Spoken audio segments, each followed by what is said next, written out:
The stagecoach came around the bend at a dead run, dust boiling behind its wheels, and Elvira Dawson knew something was wrong a full second before the first rope snapped taut across the road. She had been watching the horses through the small square window, half asleep after the long ride from the county seat, the rolled contract for the new headgate pressed flat against her knee, when the driver's shout cut through the rattle of the wheels. The coach lurched hard to the left. She heard the crack of a rifle, then another, and the whole world tipped sideways as the front axle caught the rope meant for the lead horse's legs, and the coach went over in a scream of splintering wood and screaming animals. She was thrown against the door, then the roof, then the door again, and for a moment there was only darkness and the smell of dust and blood and hot metal, and an old woman's voice crying out somewhere above her. "Mrs. Prentice," Elvira gasped, shoving herself up on one elbow. Her shoulder throbbed. The coach lay on its side in the ditch grass, one wheel still spinning uselessly in the air. Through the shattered window she could see Boots, 3 men, kerchiefs pulled up over their faces, riding a slow circle around the wreck like wolves around a fallen calf. "Nobody move," one of them called out, "and nobody gets hurt." Elvira did not believe that for a moment. She had grown up in a carpenter's shop, had learned early that a man who told you to stay still while he took what he wanted was rarely telling the truth. She pressed her back against the overturned bench and looked for anything within reach, and found, wedged under the seat, the iron pry bar her father had always kept clipped beneath the driver's box for exactly this kind of trouble, coaches breaking wheels on bad roads. Above her, Elias Ainsley, the county water commissioner, was pinned beneath a fallen trunk, his leg bent wrong, his face gray with pain. He had the satchel, the one with the water rights renewal papers he was carrying to the recorder's office, clutched against his chest even as he groaned. That was when she heard the new sound, a 4th horse, coming hard and fast from the opposite direction, and a man's voice, low and furious, shouting for the riders to stand off. Theodore Abbott had not meant to ride into an ambush that afternoon. He had meant only to water his horse at the next stage stop and keep moving west, the way he had been moving for 3 years now, ever since he had unpinned the marshal's star from his vest in Prairie Bend and set it on the sheriff's desk without another word. But when he crested the rise above the dry creek bed and saw the coach on its side and 3 masked men circling it like they meant business, something in him that had never quite stopped being a lawman took the reins out of his hands. He came off his horse already firing, not to kill. He never fired to kill a man he could not see the face of, but to scatter, and it worked. One of the riders' horses reared and bolted. Another wheeled and fired back, the shot chewing splinters from the coach's wrecked door not a foot from where Elvira crouched. Theodore put himself between the gunman and the coach without a thought for the arithmetic of it, and for 3 long seconds the whole world was noise and smoke, and the smell of scorched powder. Then the 3 riders broke and ran, one of them dragging the stage-lined strongbox across his saddle, another with a leather document case flapping loose at his hip, and the road went quiet except for the ringing in Elvira's ears and the frightened stamping of the coach horses still tangled in their traces. She did not wait to see if the man on the ground was friend or another kind of trouble. She was already up, pry bar in hand, working at the door that had jammed shut over Mr. Ainsley's legs. "Here," a voice said above her, and a pair of strong hands closed over the bar beside her own. "Together on 3. She looked up into a face she had never seen before, weathered, serious, a shadow of stubble along a hard jaw, eyes the color of creek water in shade. He did not ask her name or wait for her permission. He simply set his shoulder to the work as though it were the most natural thing in the world to fight a jammed door beside a stranger on a dusty Nebraska road. "1," she said. "2.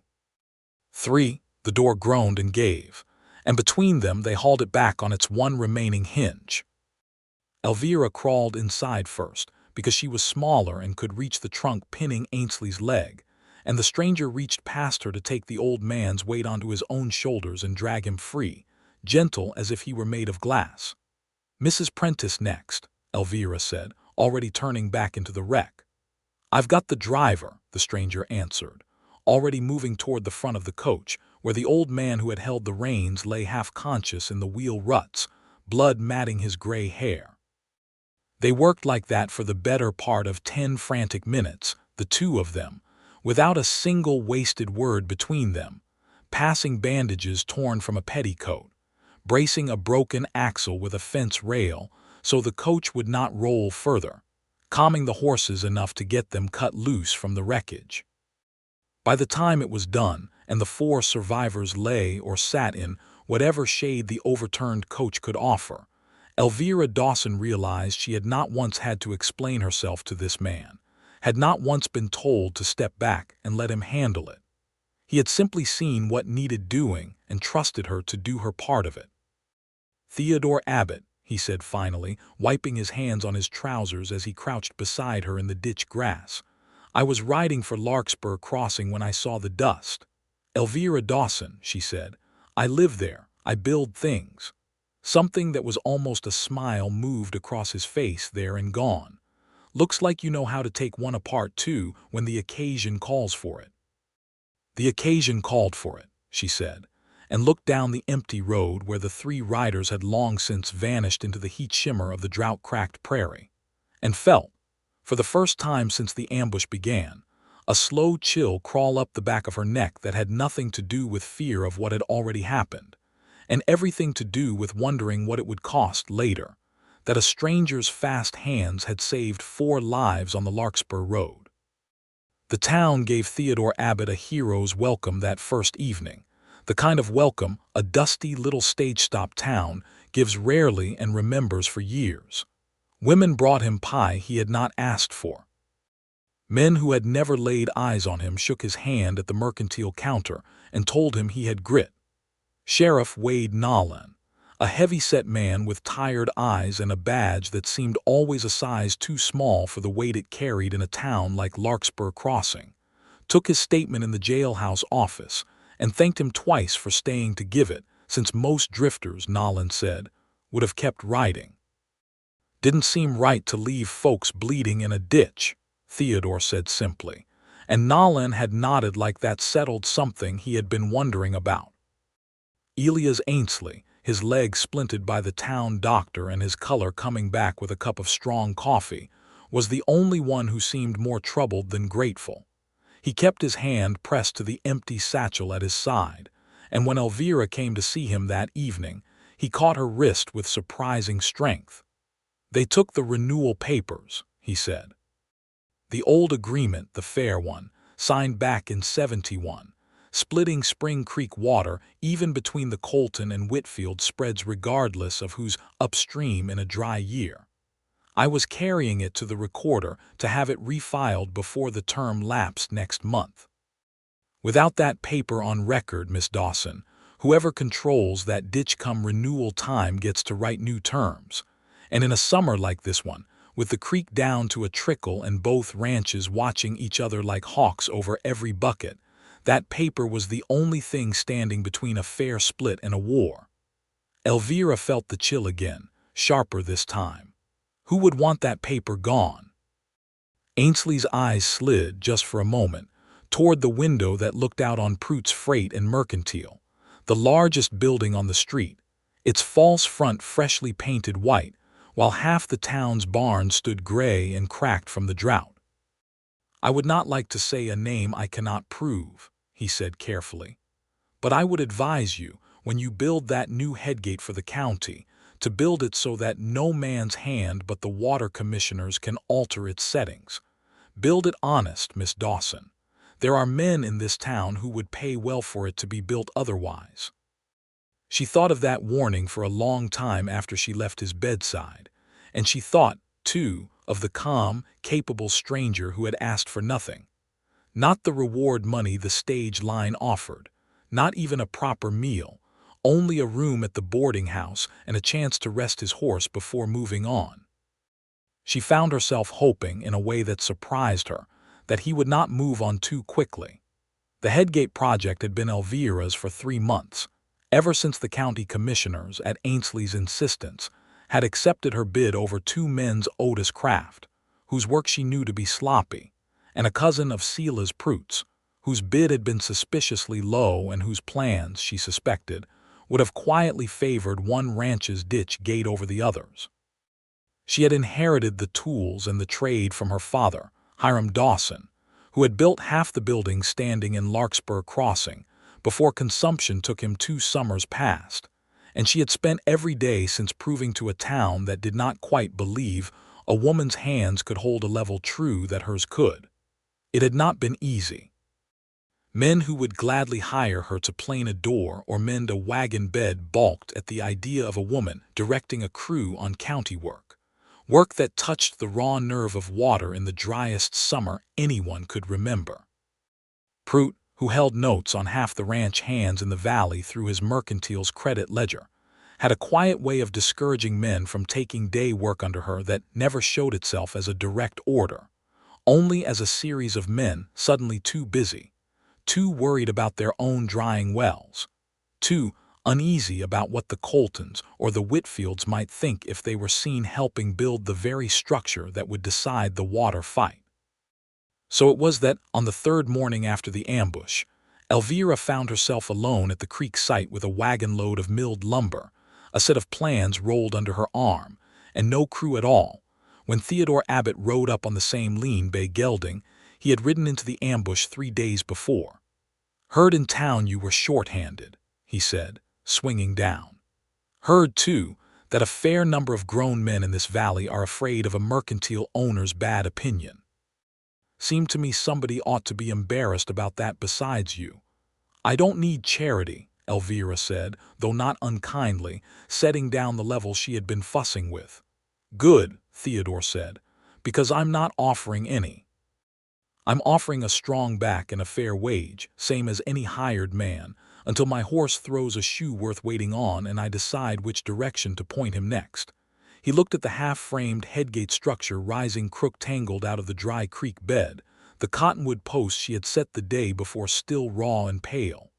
"Your joints there are sound. Whoever taught you built to last?" "My father," she said, surprised into something like warmth. "He used to say a building that falls down in 20 years is a lie you told with your hands. Sounds like a man worth learning from." He was. She looked at him a long moment, measuring, the way she measured a length of oak before she trusted her weight to it. 50 cents a day and your dinner. You'll take orders from me on this site, Mr. Abbott, same as any other hand." "Wouldn't have it any other way, Miss Dawson," he said, and there was no mockery in it at all, only a plain and settled respect that she had rarely been given by any man in that valley, and never so easily. They worked together through the long, hot mornings that followed, and Elvira found that Theodore Abbott listened when she explained why a mortise had to be cut a certain depth, why the headgate sluice needed to sit exactly level so that no ranch upstream or down could claim she had tilted the water in anyone's favor. He asked good questions. He learned fast. And in the slow hours of shared labor, in the shade of the one cottonwood that still had leaves, they began, without quite meaning to talk about things that had nothing to do with lumber at all. "You were a lawman," she said one afternoon, not quite a question, watching the ease with which he had stepped between 2 hot-tempered ranch hands squabbling over a water bucket at the spring 2 days before, calm and immovable as a fence post, until both men had backed down without a blow struck. "Marshal of Prairie Bend," he said, after a silence long enough that she thought he might not answer at all. "For 6 years. Until the town council decided they wanted me to ride out with 4 deputized men and burn a homestead family off land the council had already sold out from under them to a railroad speculator. The Hargroves, good people, 3 children. You refused. I laid my badge on the sheriff's desk and told him to find another man for it. He turned a peg in his fingers, not looking at her. The council found one easy enough. It was done inside a week, whether I wore the star or not. All I bought the Hargroves with my principles was a clear conscience I couldn't feed my wife with." His jaw tightened. "We lost the house that came with the office, lost most of what we'd saved, trying to make a new start on a claim of our own that never took. She got a fever that winter. the kind that comes easier to a body that's cold and worn thin with worry, and I couldn't get a doctor out in time through the snow." He set the peg down very carefully as though it might break. "Sarah's been gone 3 years now. I've been riding since. Never found a town yet worth staying in."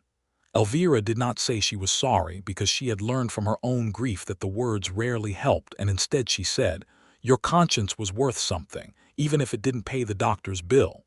He looked at her then, something unguarded moving behind his eyes.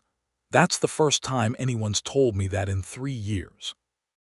"Then the people you've been riding among were wrong not to," she said, and went back to her marking gauge before either of them could say anything more that the afternoon was not yet ready to hold.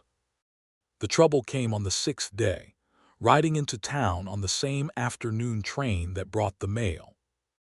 Elvira heard it first from Mrs. Prentice, breathless at the mercantile counter, saying that Sheriff Nolan had gotten a telegram all the way from a marshal's office over in the Wyoming country, describing a man wanted for a stage robbery and the killing of a guard near Cheyenne 2 summers back. A tall man, dark-haired, blue-gray eyes, a scar at the corner of his left eyebrow, going by more than one name, last seen riding east. "They say it's him," Mrs. Prentice whispered, glancing toward the boarding house as though Theodore might materialize through the wall. "They say Cyrus Beale over at the Whitfield spread swears he saw that very man's horse and gear the day of our own robbery, before he ever came riding up to help, that he was part of it all along, and turned on his own partners for the reward money and the town's good opinion." Elvira's stomach turned cold and hard as creek ice in January. "That is not what happened," she said. "I was there. I saw him ride in from the opposite direction the ambushers fled toward. It is not possible." "Well, the sheriff has to answer the telegram," Mrs. Prentice said, not unkindly, but with the particular relish of a woman glad the danger belonged to someone else's doorstep now. "A wanted man is a wanted man, dear, whatever he did for us that one afternoon." By the time Elvira reached the jailhouse, a small crowd had already gathered, drawn by the particular hunger a frightened town has for a name to fear that is not its own. She saw Amos Colton and Jonas Whitfield both there, arms crossed, standing on opposite sides of the crowd as they had stood on opposite sides of every argument in that valley for a year, but united, for once, in narrow-eyed suspicion of the stranger who had ridden into their feud from nowhere.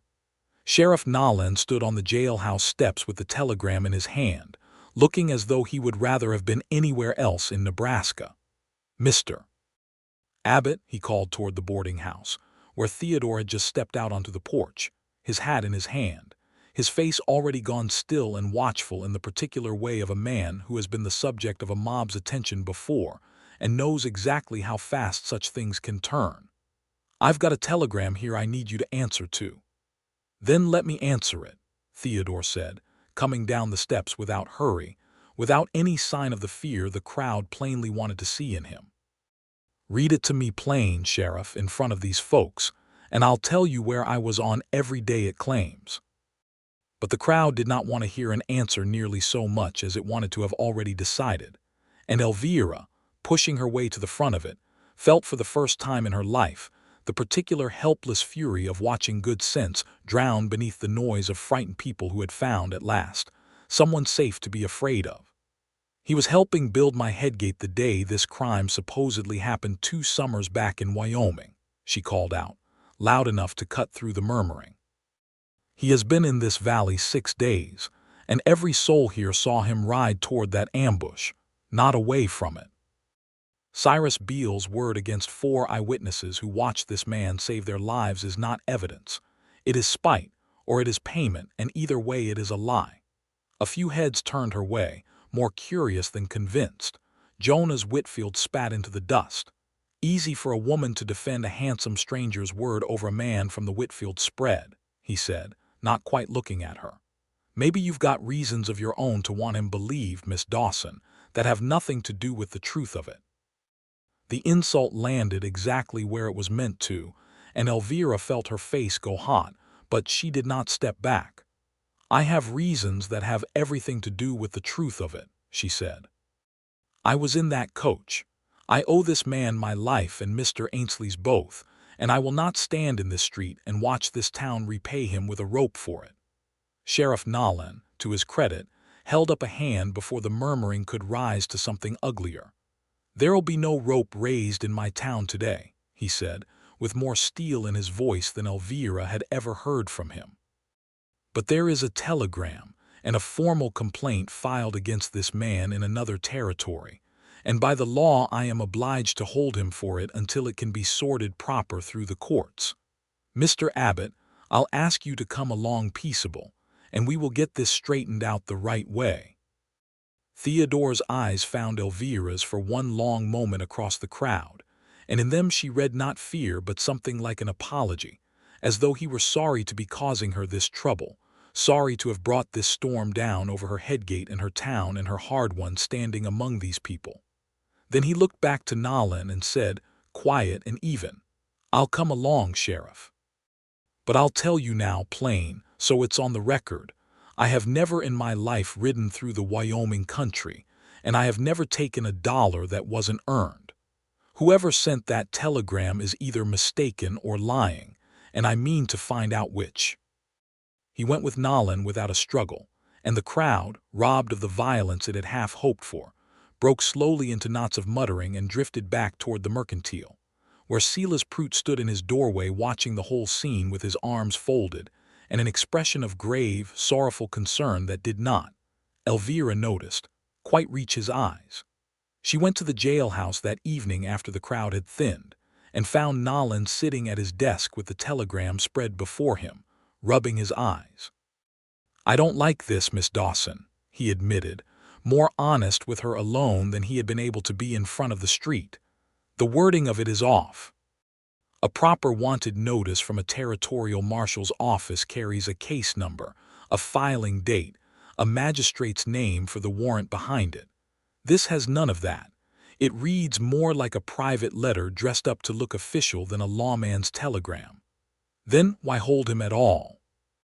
Because if I let him go and he turns out to be guilty, this town will never trust me again. And because Silas Prout came to me not an hour before that telegram arrived, telling me he'd heard rumor of trouble following your Mr. Abbott. And I have learned, in 11 years wearing this badge, not to ignore a rich man's rumors even when I don't trust the rich man telling them to me." He looked up at her, tired and honest. "I'll hold him 3 days while I wire back east to confirm the particulars proper, through the right channels this time, not just take Beale's word and a stranger's telegram at face value. 3 days, Miss Dawson. That's the most I can give him without breaking my own oath."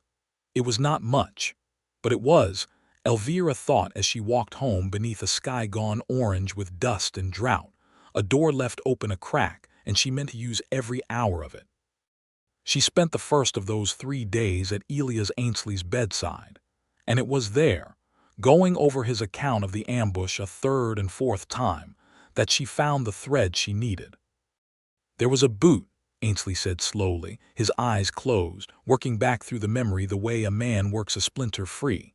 "One of the riders, not the one who took the strong box, the other one, the one who grabbed my satchel, his boot came out of the stirrup when his horse shied at the gunfire.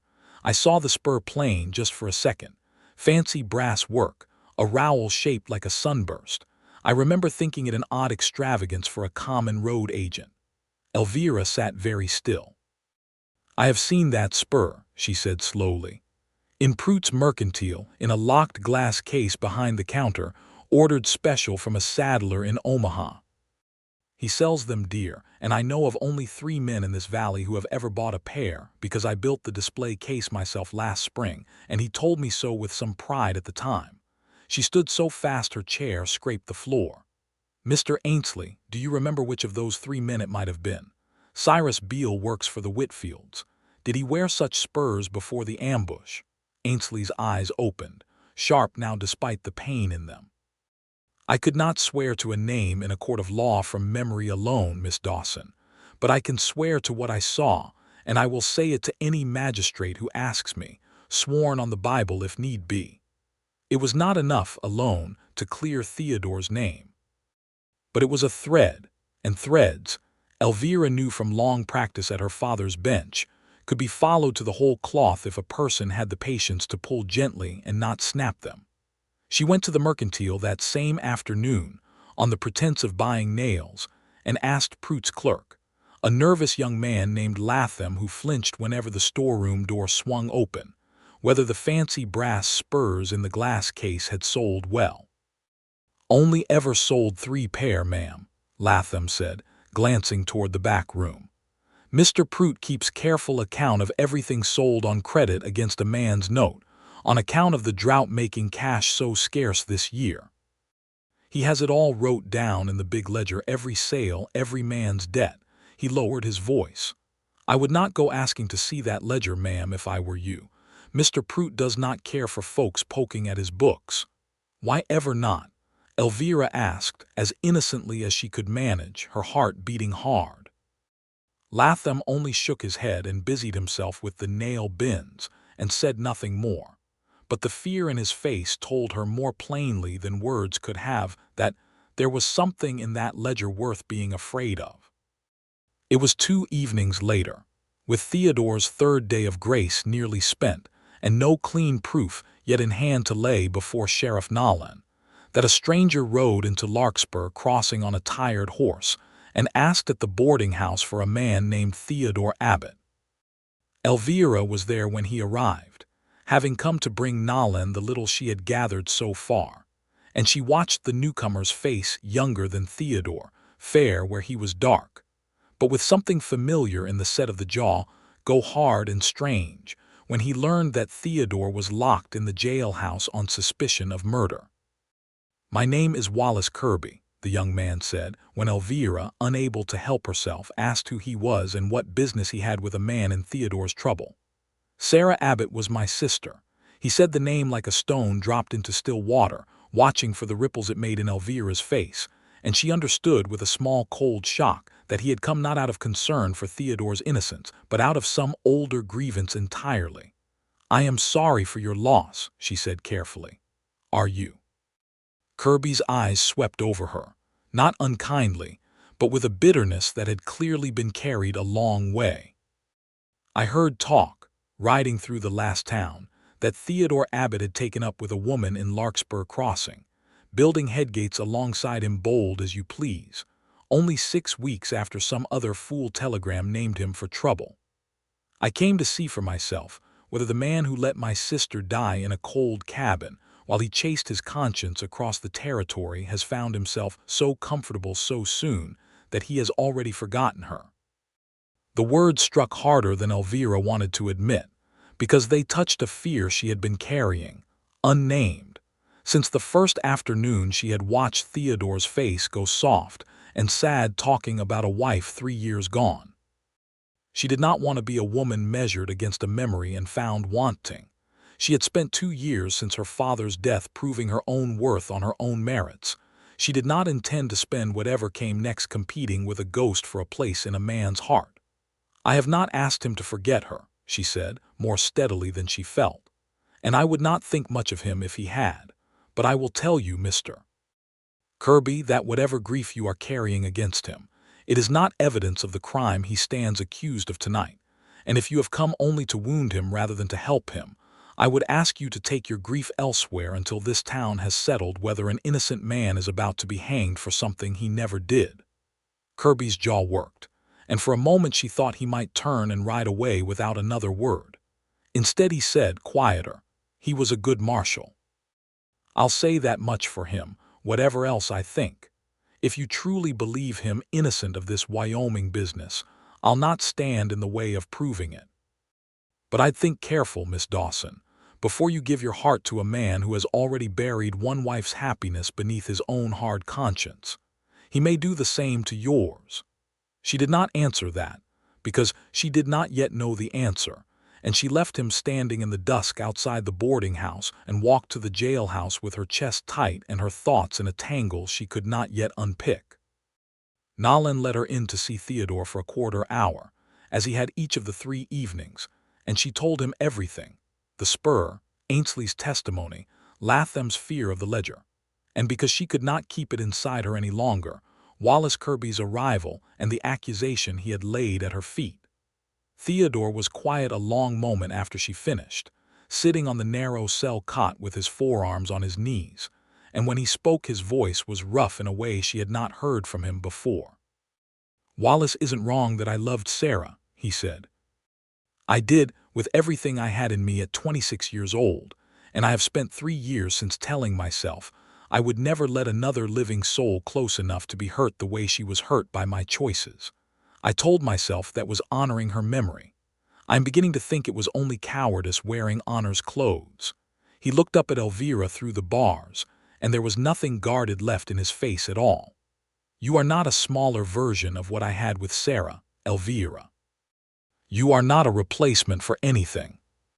I did not know, until I watched you pry open that coach door with your own 2 hands and refuse to be talked out of the truth in front of half this town, that a man could love a woman for exactly who she is and not feel he was betraying anyone by doing it.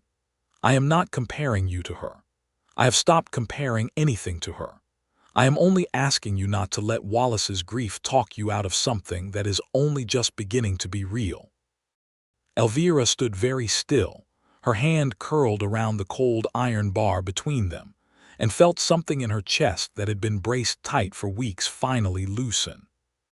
"I was not going to let him talk me out of anything," she said, and her voice shook only a little. "I only needed to hear you say it." "Then I will say it as many times as you need to hear it," Theodore said. "I love you, Elvira Dawson. Whatever happens with this telegram, whatever Prout or the sheriff or this whole frightened valley decides about me, that much is already settled in me, and it is not going to change." She leaned her forehead against the bars, and he reached through them to hold her face in his rough, careful hands. And for a moment the jailhouse and the drought and the whole tangled danger of the world outside fell away, and there was only the warmth of his palms against her skin and the low, steady sound of his breathing. And when he finally bent to kiss her, it was gentle and certain both at once, a promise made rather than a question asked.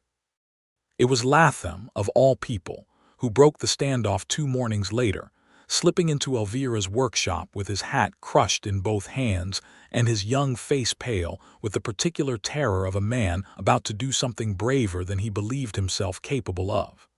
"Mr. Prout means to send Mr. Ainsley out of the valley today," he said, before she could even ask what troubled him.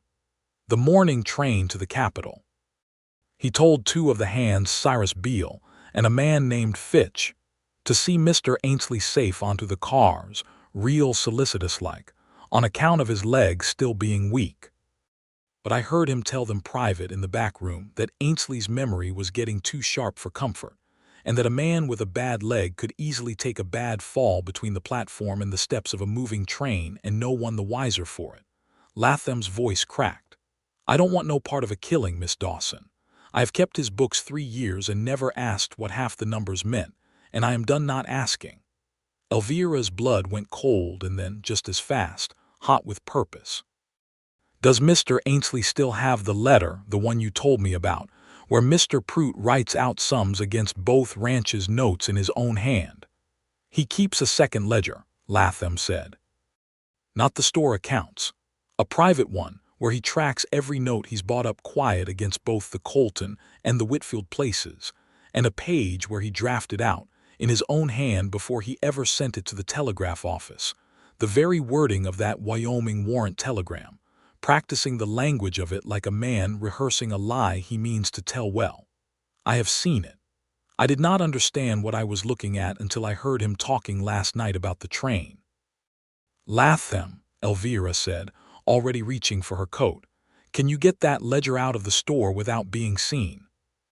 "I can try," he said, and there was something almost steady in his voice now, the relief of a frightened man finally choosing a side. "But you'll need to hurry, ma'am. That train leaves at 11, and it does not wait on anybody's conscience but its own schedule." The Larkspur Crossing Depot stood at the edge of town, where the branch line met the county road. A modest frame building with a raised plank platform that Elvira herself had helped shore up the summer before. And on the morning the 11 o'clock train came through, That platform was more crowded than usual ranch families come to see off a cousin bound east, drummers with their sample cases, a cluster of schoolchildren pressed against the fence to watch the great hissing engine come in, and, moving carefully through the crowd on a borrowed cane, Elias Ainsley, with Cyrus Beale at one elbow and a rangy, hard-eyed man named Fitch at the other, both of them smiling with a warmth that did not sit easy on either face. Sheriff Nolan had, at Elvira's insistence and against every cautious instinct in him, released Theodore into her custody an hour before, on the strength of Latham's frightened testimony alone, with a stern warning that if this all came to nothing, worse trouble than before would follow.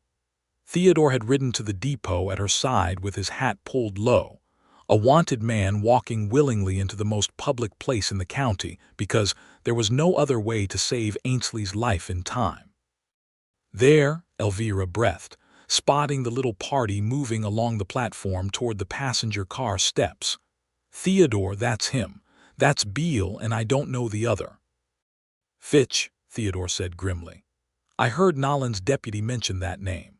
Hired gun, works the freight wagons for Prout when he isn't doing worse. The whistle screamed, long and shuddering, as the engine slowed toward the platform, and in the crush of steam and noise and shifting bodies, Elvira saw Beale's hand close hard around Ainsley's upper arm, not steadying him now but gripping, angling him subtly away from the main crowd toward the gap between the platform's edge and the slow-rolling cars. Now, Theodore said, and they moved. He came through the crowd fast and low, catching Fitch's wrist just as the man's other hand slid toward the pistol at his hip, and the two of them went down together against a stack of mail sacks in a tangle of curses and flying dust, while the crowd around them scattered and screamed. Elvira did not hesitate. She caught up the length of loading plank leaning against the depot wall and swung it hard into the back of Beale's knees, just as he tried to shove Ainsley toward the platform's edge. And the man buckled with a shout of pain and rage, his grip on Ainsley's arm torn loose. Somebody stop them, a woman shrieked from somewhere in the crowd, though it was not at all clear in the chaos which side she meant.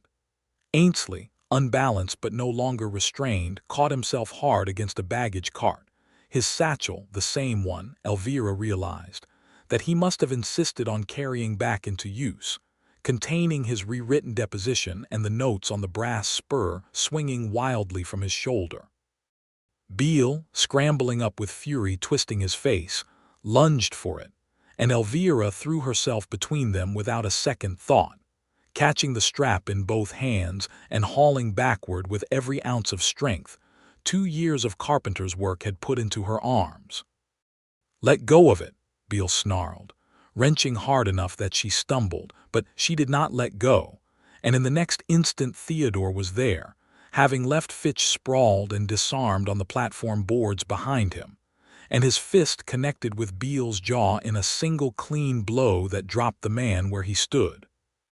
The train had slowed nearly to a stop, its great iron wheels grinding, and half the platform was frozen now, staring, as Sheriff Nolan came shoving through the crowd at last with his revolver drawn and his deputy at his heels, shouting for everyone to stand clear.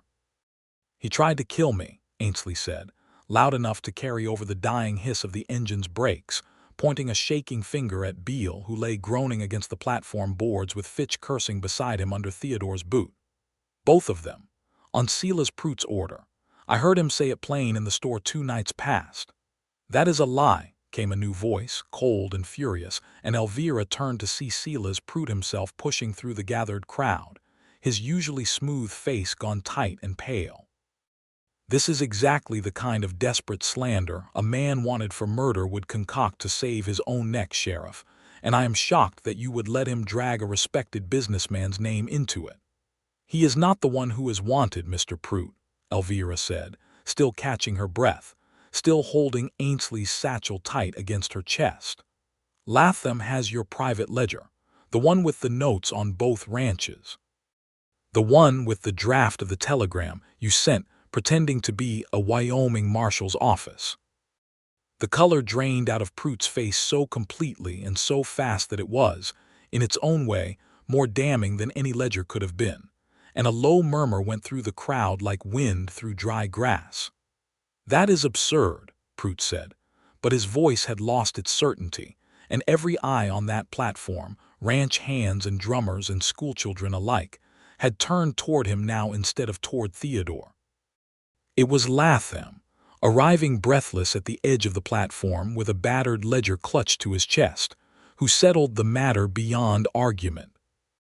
He climbed the platform steps with his knees visibly shaking, and held the book out to Sheriff Nolan without a word, and Nolan, flipping through its pages with growing grimness, found within a handful of minutes the private accounting of notes bought quiet against both the Colton and Whitfield ranches over the past year, and tucked between 2 pages near the back, a single sheet in Prout's own careful hand. Drafting and redrafting the exact wording of a telegram naming a stranger wanted for murder in the Wyoming country. A telegram that named no case number, no magistrate, no filing date, because none of those things had ever existed at all. "Silas Prout," Nolan said, and there was no more hesitation left in him now, only the flat, final voice of a lawman who has finally been given ground solid enough to stand on. "You are under arrest for fraud, for conspiracy, and for the attempted murder of Elias Ainsley, and I expect, once we have finished sorting through everything in this ledger, there will be a good deal more to answer for besides." Cyrus Beale, dragged upright by the deputy and looking, in the sudden collapse of his employer's authority, very much like a frightened man eager to trade his own safety for someone else's, did not wait to be asked twice before he began talking. He had been paid, he said, to help stage the ambush on the Larkspur Road. Prout's idea from the start meant only to steal the water agreement and the strongbox both, and blame it on drifters passing through, until a real drifter had the poor luck to ride up and spoil half the plan by helping the passengers instead of joining the robbery. The wanted telegram had been Prout's own invention afterward, a convenient way to turn suspicion away from himself and onto the one witness, Theodore, whose sharp eyes and lawman's instincts made him dangerous to leave free and trusted in the valley. He didn't want the water fixed fair, Beale said, not quite meeting anyone's eyes. He wanted it kept broke, so both ranches would go on fighting and borrowing against him till they couldn't pay, and then he'd own the water and the land both, and sell the right-of-way to the railroad company for triple what he paid, once they run their branch line further west like everybody's been saying they will. Amos Colton and Jonas Whitfield, who had stood glowering at opposite ends of the platform through the entire commotion, exchanged a long, strange look across the crowd, the look of 2 men realizing, all at once, that the enemy they had been nursing all summer had never truly been each other at all. By the time the train finally pulled away without Ainsley aboard it, carrying instead only the ordinary business of mail sacks and departing drummers, Theodore Abbott stood on the Larkspur crossing platform a free man, in front of the very town that had, 4 days before, been ready to see him hanged on a stranger's word. And this time it was Sheriff Nolan himself who came forward, hat in hand, to shake his hand in front of everyone. "I owe you an apology, Mr. Abbott," Nolan said, loud enough for the whole platform to hear. "A public one, and I am glad to give it. I let a rich man's fear talk me into doubting a man who had already proven his character to every soul who watched him work that ambush. It will not happen again while I wear this badge." "You did your duty as the law required it, Sheriff," Theodore said, and there was no bitterness in it at all, only a weary, hard-won grace. "That's more than some men manage, even with better evidence in hand than you had." Word of Prout's arrest, and of the schemed feud behind it, spread through Larkspur crossing faster than the drought-dry grass could have carried a spark, and by that evening, when Elvira climbed the low rise above Spring Creek to check on the half-finished headgate in the last light of day, she found she was not alone there for long. Theodore came up the path behind her without hurry, his hat pushed back, the tension gone out of his shoulders for the first time in a week. "Colton and Whitfield are down at the Mercantile right now," he said, going over Prout's ledger with Nalan, figuring out between them how much of what they thought they owed each other was never true at all. Latham says they've already agreed to split the cost of finishing your Headgate fair, 50-50, same as the old agreement always meant them to. He came to stand beside her, looking out over the cracked, sun-baked creek bed and the pale skeleton of timber rising from it. Seems your building is about to mean a good deal more to this valley than either of them expected. It always was going to, Elvira said. That's rather the point of building something honest. It outlasts whoever tried to twist it. She looked at him sidelong. You could have kept riding, you know, that first day. Nobody would have blamed you for leaving trouble behind once the crowd turned on you. I know it, he said. I thought about it, that second night in the cell, lying there wondering if I ought to have run when I had the chance, instead of trusting a town's sense of fairness to catch up with the truth eventually.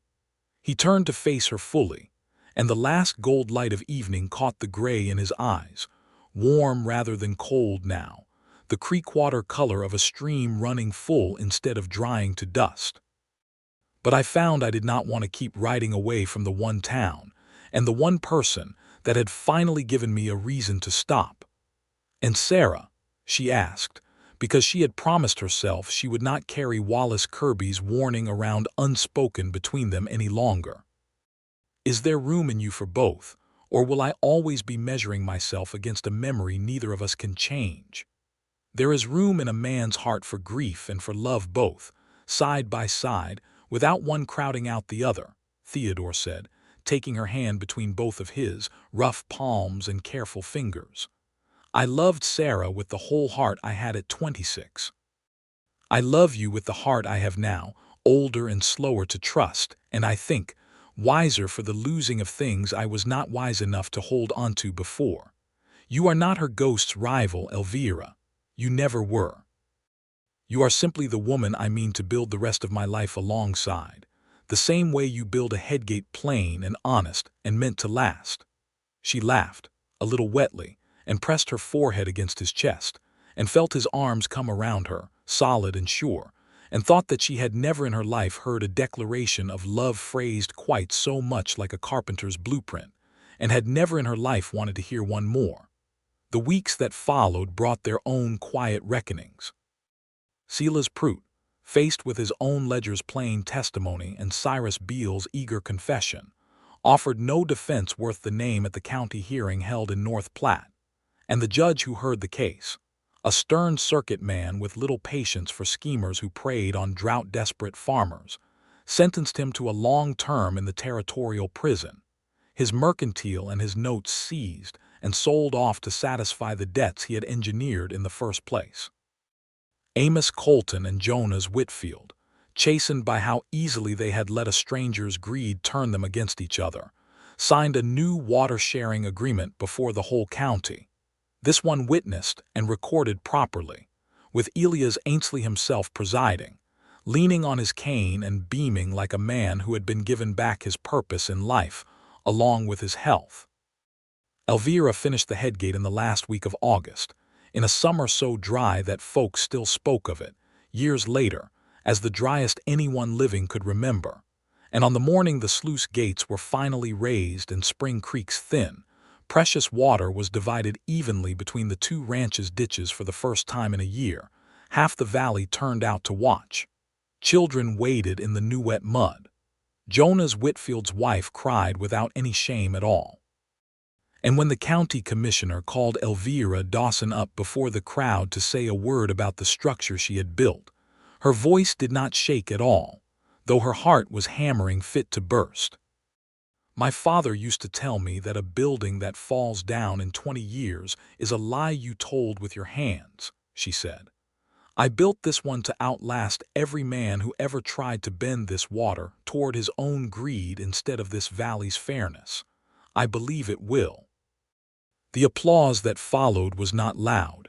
Exactly, Larkspur Crossing was not a town given to great noise even in celebration, but it was long and warm, and when Theodore, standing near the back with his hat in his hands, caught her eye across the crowd, she thought she had never in her life felt so entirely, uncomplicatedly proud. He did not take up a badge again, though Sheriff Nolan offered him a deputy's star more than once over the following month, saying plainly that Larkspur Crossing could use a man of his character wearing the law's authority. Theodore turned it down each time, gently but without wavering. "I spent 6 years enforcing other men's notion of order," he told Elvira one evening, as they sat together on the porch of the small house he had begun, with her help and her father's old tools, to raise for himself at the edge of town.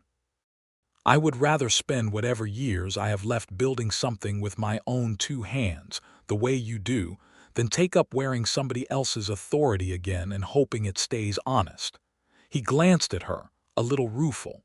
"Besides, I hear the county is going to want a bridge built across Spring Creek next spring, now that folks trust the ditch enough to want a proper crossing near it, and I hear the carpenter they mean to hire for it does not take kindly to being told a man ought to lead a crew simply because he wears trousers." "She does not," Elvira said, laughing, "but she has been known, on rare occasion, to take on a partner, if he proves himself worth the wage." 50 cents a day and my dinner," Theodore said solemnly. "I believe those were the original terms." "I believe," she said, leaning her head against his shoulder as the last long light of a cooler September evening settled gold over the drought-cracked, water-blessed valley below them, "that the terms may have changed a little since then." He turned then, and took from his coat pocket a small ring he had carved himself in the quiet evenings of the past weeks. Out of a scrap of the same seasoned oak she had taught him to work that first week at the headgate, plain and smooth, and fitted with more care than gold could have shown, a carpenter's ring for a carpenter's hand. "Elvira Dawson," he said, and his voice, so steady in every danger she had watched him face, shook now with something far more frightening than any ambush or any mob. "I have followed a great many roads since I left Prairie Bend, looking for a town worth staying in without quite knowing that was what I searched for. I found, instead, a woman worth staying for, who never once asked me to be less than honest, or less than myself, and who taught me that a man can lay down an old grief and pick up a new love without betraying either one. I am not a rich man. I have no ranch, no badge, no fortune to offer you beyond a pair of hands willing to work beside yours for as long as you will have me. Will you marry me, and let me spend the rest of my life proving that was enough?" She did not answer him in words at first, only took the ring from his palm and slid it onto her own finger, where it fit as though it had been measured for her all along. Because, she realized, laughing through sudden tears, it had, and then she kissed him, there on the unfinished porch of the house they would finish together, with the first cool wind of autumn finally stirring the parched grass below and carrying with it, faint but unmistakable, the sound of Spring Creek running fuller than it had in a year. "Yes," she said finally, against his mouth. "Yes, Theodore Abbott. I will marry you, and I will keep building bridges and headgates and whatever else this valley needs, and you will build them alongside me, and neither one of us will ever again have to wonder whether the other one believes in what we're worth." They were married in October, in the small white church at the edge of Larkspur Crossing, with Elias Ainsley giving the bride away in place of the father she had lost, and Sheriff Nolan standing witness, and even Wallace Kirby, who had lingered in the valley longer than he meant to after the truth of the Wyoming telegram came fully to light, sending word from the train depot that he wished them well and had, at last, made his peace with his sister's memory, resting, easy, alongside a living man's second chance at happiness. The bridge across Spring Creek went up the following spring, built by Dawson and Abbott, as the little sign at the county road came to read, and it stood, sturdy and level and true, for every wagon and rider who crossed it in the years that followed, a plain, honest thing built to last, by 2 people who had learned, in the driest summer either of them could remember, that the truest shelter a person could build was not 4 walls at all, but a love strong enough to be believed in when everyone else had turned away.